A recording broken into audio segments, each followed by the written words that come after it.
নেই।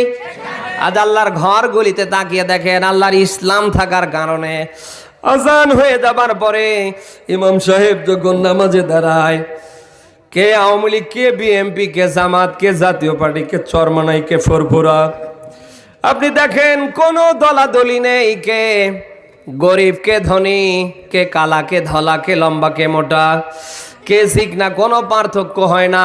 ইমাম যাহা নামাজে দাঁড়িয়ে আল্লাহু আকবার বলেছে, সবাই সবার পাশে পাশে দাঁড়িয়ে আল্লাহু আকবার বলছে। কোন গন্ডগোল? কোন মসজিদ থেকে কি কোন মানুষ কোনো দিন অন্যান্য দলের মানুষদের বের করে দিয়েছে? যারা হাত পেতে ভিক্ষা করে খায় এদের বের করে দিয়েছে? দেবে মনে হয়? আল্লাহর ঘর মসজিদে আমার আল্লাহর ইসলাম শতভাগ কায়েম থাকার কারণে আল্লাহর ঘরে কোনো গন্ডগোল নেই। আরে ভাই, আল্লাহর ঘর থেকে ইসলামটারে টান